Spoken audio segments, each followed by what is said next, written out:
Mira Mesa in San Diego, here for the title matches of today's JBT event. We got both divisions at once, but handicap's a little ahead of scratch, so we're going to start with the handicap division, where Kennison is looking to add another title to his JBT collection. Kiddo has a collection of titles and a collection of JBT balls as well, as they have won a lot of raffles over the year. I'm sure he's using one of the balls that he's won in a raffle. They raffle off an ebonite bowling ball at every single one of our tournaments. Kennison has won roughly 34 of those. Not that many, but an awful lot. We're picking up the action here in the third frame now. Kennison struck in the second, as you just saw, and opened in the first frame. And that time crashes through the schnoz there, the technical term for the middle of the head pin there, and leaves a big old split. He's giving pins in this match, 28 of them. So he's got to defeat his opponent by 28 to tie and 29 to win. See if we can give this a try here. Only gets the 2 out of it. So 2 opens early, puts him way behind his opponent, and that opponent is Punzalan. He's making his first career top 5 with us. Won his semifinal match before this to get into the title match, so looking to capture win number 1. He's bowled a couple of events before with us, obviously the best one of his JBT career here.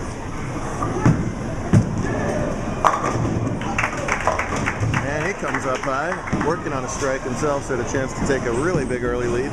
Can still be comfortably ahead if he can pick up this tricky little 3-6-10. Kyle qualified second today at plus 237 for his 8 games on a 144 average. He crushed it. Many people did today on the essentially house shot pattern called Kegel Main Street.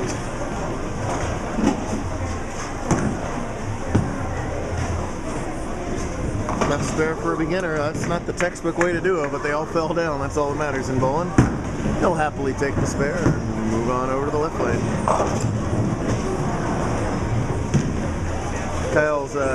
Kyle was hanging around today, not doing a whole lot in the cut, but nothing really spectacular until a 254 scratch game 7. That's 304 with pins. Vaulted him up into the top 5, where he eventually ended up number 2, as we said. Beat Leah's Wag in this handicap semifinals to get here. That ball was perfect, 10 of the pitch.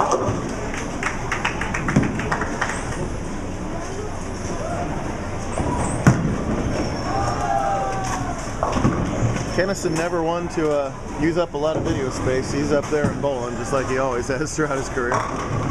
Beautiful shot there, gets 10 in the pit as well.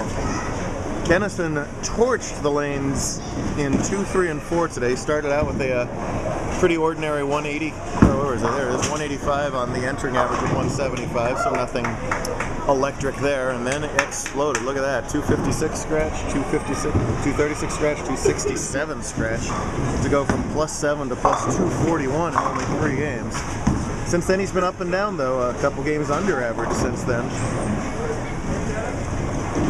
Would like to, and held on to the lead, barely, as Kyle was getting close. Would like one of those over average games here to win it all, but so far with 2 opens in 4 frames, oh dear, make that 3 opens in 5 frames. It is not looking to be headed in that direction. He's made some incredible comebacks before. He's going to need a real big one to come back in this one. See what happens. Meanwhile, over in scratch, Harley Swigert is going to reach the scratch title match for the first time in his career, so it's going to be an all-lefty battle over there between Swigert and Acuff. Another opportunity for Kyle to 4 on the advantage here, so he can double up for the second time on lane 8. And again, exactly the same result of 3-6-10, so it looks like he's good on lane 7. He's going to have to make a little adjustment over there on 8. Title matches can be nerve-wracking when you've never bowled in one of these before. I'm sitting back here talking into this camera. Everybody's watching you. Little brother's watching you.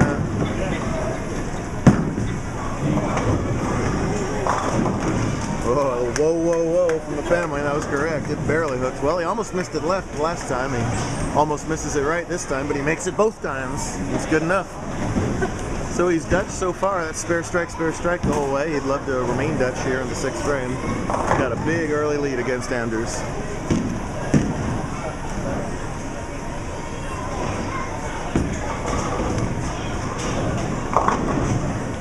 Yep, can't find the range that time. A little light leaves 3/4 of the bucket.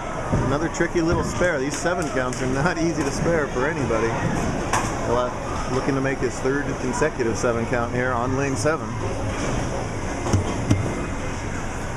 3-4.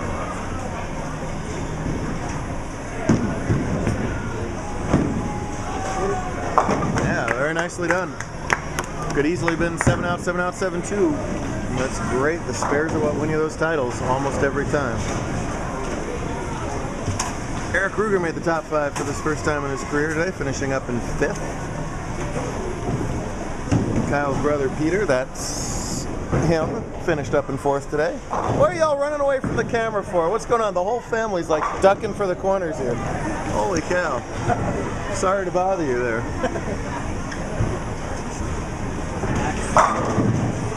Nice job out of him avoiding the brother match because Leah beat Peter in round 2, and then like we said, Kyle beat Leah in round 3, so no one's been able to win 2 in a row. It's looking really good for Kyle right now as Kennison is in trouble.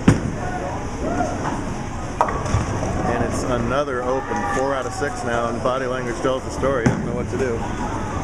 Kennison's had a really good JBT career, but if there's one thing he struggles in doing, it's beating Kyle. The problem is, the Kyle he usually struggles against is sitting over there right now, his twin brother Kyle, and unfortunately we threw another Kyle at him here in the title match.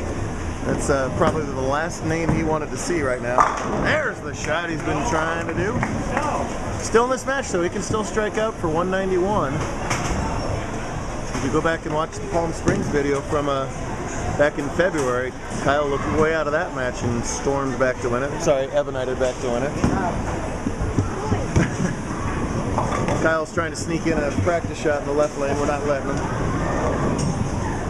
Another good turnout here in San Diego. We usually have some pretty nice turnouts here. Thanks as always to John Cristobal and the whole crew here at Mira Mesa for hosting us. 44 lane center up here in North County, SD. Nice shot from Punzalan. He'll take a 9 count every time.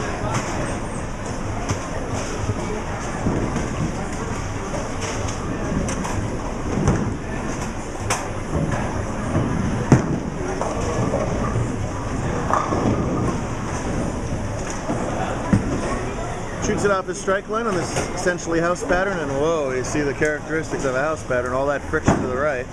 And it starts to hook a little more later in the day, and you get even more friction to the right, and then you get a bowling ball turning left, and right off the lane there. So a glimmer of hope for Andrews. I don't want to oversell it, but you just don't want to give that guy any second chances. We've seen it too many times. See if he can recover here on the left lane, which has been his better lane, and instead he comes up high and leaves the highly missable 310. 310 might as well be a 710 when I go bowling. I cannot make that stinking 310 split. Hopefully he'll show me how to do it. Slides by if I give it room, chops if I don't. Try and go end over end, doesn't help, and he is going to slide by it. So back-to-back opens in the 7th and 8th frame. And Andrews just popped up out of his very comfortable chair over there. He's made so many top 5s, he's got his own chair sitting over there. Look at that. But he just shot out of it right there as he's got himself a huge opportunity here. Pretty much has to strike on this shot to give himself a chance, though. Nice ball. And he does. Boy. Seen it so many times from Andrews. It's like he has to be down in the match before he gets himself all, you know, bearing down. He can hand strike all the way out, and that's still a lot far from done. For 191, Punzalan can strike spare for 174, which would be a virtual tie. Another nice shot. Oh, it trips the 4 out. Wow. And exactly according to script, here we are as Andrews comes up, gets the 2 strikes in a row for the triple. Punzalan helps him out by opening twice, and all of a sudden, game on in the title match here. Let's see if he can respond. It's out there. Oh my goodness. Ooh. And his body language tells the story, as everything was just rolling right along, and then just a dejected look back to his family there. He is in danger of open number 3 in a row. What a disastrous chain of events for him. This is close though. Oh! Oh, in front of it. Are you kidding me? What an excellent effort at the split, but he puts the 2 in front of the 10. Wow, it is 3 opens in a row. And right now, without striking again, Andrews would go 9 spare strike 4, 101, 130, 150. So Andrews leads by 7 on the scoreboard. But again, giving 28. Oh man, and in the 10th frame, another not easy spare. The only good news I have him right now is he's spared all of his 7 counts. But the 369 is the toughest 7 count that he's had a chance to shoot at so far. You have to avoid that chopping off the 9 pin. Can he come up with it here in the 10th? My goodness. Wow, and he gets it. Wow.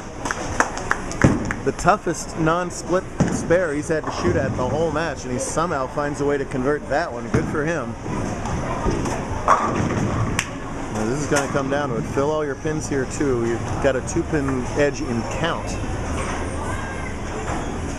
So 9 or strike would be what he really wants to fill here. Alright, gets the 9 out of that. So finishes up at 162, which gives him 212 with his pins.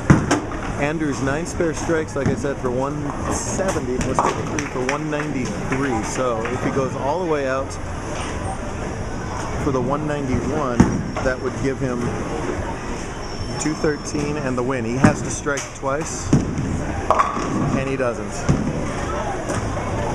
Well, this time for Andrews, the comeback is going to fall 1 frame short. I don't know if Punzalan's even going to be able to breathe right now, but he doesn't know it. He's already won the title. Because what a brilliant comeback effort from Andrews. It's just going to not quite be enough this time. It's like the right side got a little jumpy on him. Now he makes the 310. 191 is his max. It's not going to be enough. See it. Again, the body language tells the story, and this man here escapes, and I mean escapes, with the win. What a weird finish there for that. Nice job out of both guys, though. And we'll be back for the scratch title match, too.